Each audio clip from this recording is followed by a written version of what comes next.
Well, Michaela, a big battle that you're obviously right at the heart of. As you stand here now, emotions, feelings about the performance and the result?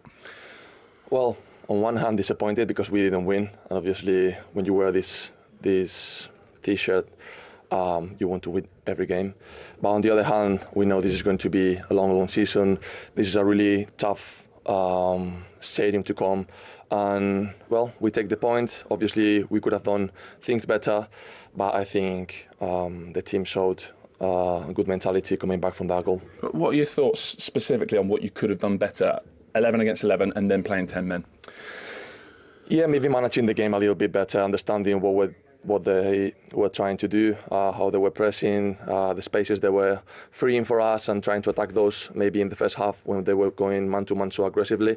And then with 10 men, a little bit more of patience with the ball.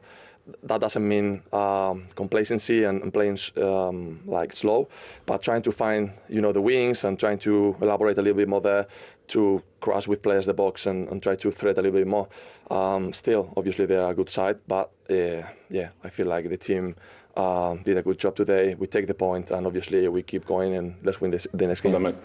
Yeah, good afternoon. Chelsea, only the second team to stop Arsenal winning in any competition since the 24th of September. We had 10 men from 38 minutes onwards. I mean, he's calling it a statement result for Chelsea. It is indeed, considering, as I said, the value of the opposition and the type of performance that the team played. Particularly, James was excellent. I think he's adapting to the position better and better. He's more comfortable.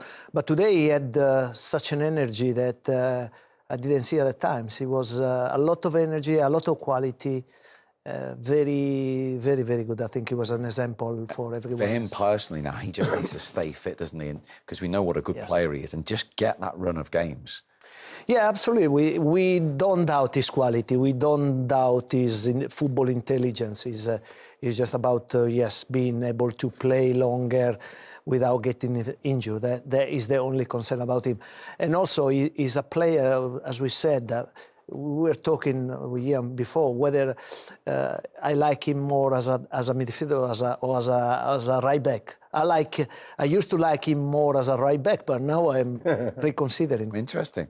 And he actually took the corner for Chelsea's goal. Yeah. But before we see that, it actually came from a David Raya save, which when we look at it wasn't going in. But obviously David Raya doesn't know that at the time. You know what, when you watch it, he kind of seems to get a little bit discombobulated, coming there, then changing his mind. So then it's kind of lost maybe the shape where the goal is. But yeah, you can see it's clearly missing there. And obviously, they score from it, but you can't really look too deeply into that simply because you can never quite tell as a goalkeeper exactly where you are. You just feel like you have to make the save. But it's good movement from Trevor Chalobah. But again, it all comes down to, as Gianfranco will attest to, the quality of the ball in. Yeah, the delivery is excellent. Fantastic. Absolutely excellent.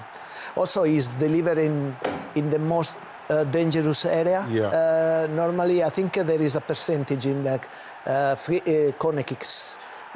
The majority of the goals are scored on the first post or the nearby. And there was an example. And that was Chelsea's first corner of the game. Yeah. And only the second time Arsenal conceded from one in the Premier League this season. But again, even against Tottenham as well. Tottenham are not bad at them as well. Chelsea are very good at them. But I think the main thing with this particular game, as from the boys' point of view, is that they'll be disappointed because they did go down to 10 men and they know what it's going to take to try and finish this off. But I think with the two centre-halves missing, two new centre-halves coming in, playing against the Chelsea side, I think if it was 11 men, I think it would have been a really tough game, even tougher. I think they would have had more possession. They might have caused us more problems. But I think you take that. You take that and you move on again, especially with the week they've had. Yeah, as I say, they led for just 11 minutes. Mikel Mourinho scores some important goals, doesn't he, for us? Yeah, he does. Yeah, he does, because he's got a brilliant and uncanny, not even an uncanny knack, he does that. He gets in the box.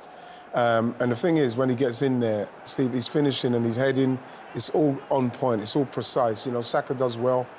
Obviously Cucurella should know he's coming back on his left foot, but it's the way that Mourinho, if you watch where he is there, Fofana, for me, as a defender, central defender, he leaves him now and he's now ball watching and he's hoping that the ball doesn't get put into a good position instead of making sure that he's back another yard for Fofana, because another yard he's able to maybe flick it away or something. But great movement from Mourinho arriving into the box again, and that's what he does so well for us. Yeah, I think Saka's ball was brilliant, Super, first of all. Super. But yeah, I agree. I mean, that is the mistake so many defenders they do. They get attracted by the ball. They stop ball watching and lose the opposition who is going behind them. And it happens so often. It's such a common. If it was probably an Italian coach, he would be fuming or something like that. A defender that loses his man in the box is not acceptable. Is that the fine line of concentration sometimes in a big game like that that can be the difference? It is. But it's very, very important. It's one of the things that the Italian coaches, they're very strict on. The defender, when the ball is on the left, one eye has to be there, but the body doesn't have to be square towards the ball. You have to have the body open, and you have to be watching the ball, but above all, the opposition. It's the opposition who's going to score, not the ball. I don't know if you understand what I'm saying. Your man that cannot get the ball, whether the ball is delivered to the first post, the second post, or to the middle, your man doesn't have to touch the ball. Stop. Mikel Mourinho's 10th goal for club and country this season. Right at the end, you were out of your chair when that ball went in. Well, I think that with this one, it's just, you know, I'm thinking like Gyökeres is going to... Is this the Gyökeres chance? Yes. Yeah, I'm thinking like, you know, he's going to... If it's me, here, Steve, I'm screaming so loud, anyone in front of me is going to cringe or going to drop out. That's what I've always been told. You have to shout, let them know that you're coming, because then Timber moves his head out of the way and Gyökeres just comes in and gets a clean header, free header. I'll be devastated with that. You know what I mean? He's got to let him know. He has to let him know. When that's coming in, Victor Gyökeres has got to let Jira Timber know that I'm coming, because that's a massive opportunity missed. OK, 1-1. Brentford at home on Wednesday. And the positive, as he says, they did find a way from going 1 down when they were shocked. Yeah, they did. And you'd like to think that Arsenal would find a way, especially going down to 10 men, the form they've shown up to this point this season, you know, even coming off of 2 big games. But that's what happens when you're going to try and win the league. You've got all of the games are big now, you know, and the teams you're going to play, they know it's a big game for them as well. I thought that Chelsea looked very dangerous. And with 11 men, I think that would have been a very, very tough game for us. But you have to be happy with a point away from home, because, again, all that does is then puts a bit more pressure on the home game that's coming that you have to win. OK, let's get the thoughts now of the Arsenal manager. Here he is, Mikel Arteta. Well, Mikel, a real full-blooded derby for sure. What did you make of it as a contest, firstly? Yeah, a really tough one. I think 2 teams that they play with a lot of intensity, aggression, will. You could sense that in every tackle, in every action, how much it was at stake. So that made it a game that in the beginning, especially the first 20 minutes, you could not see much, especially in any long sequences of play. And then the game started to settle, and yeah, after the red card, when we needed to, settle, make the adjustment at half-time, in the first action straight after the half-time, we conceded a foul, a wide free kick, and then a corner, and conceded a goal. Did you expect the sort of physically intense game we got? I mean, right from that first challenge, I think the first foul was Cucurella on Saka, and it didn't let up really from there. Yeah, for sure. Yeah, what made you expect that? Just the fact it's a London derby? I mean, and what is at stake? I mean, 2 top teams fighting for the Premier League, so it's normal. What problems did they give you tactically, 11 against 11? The same that we gave to them. The moment that someone finds a superiority, a free play with the space and man-to-man, you have to track back. So it's clear on all the direct balls and second balls and who wins that duel.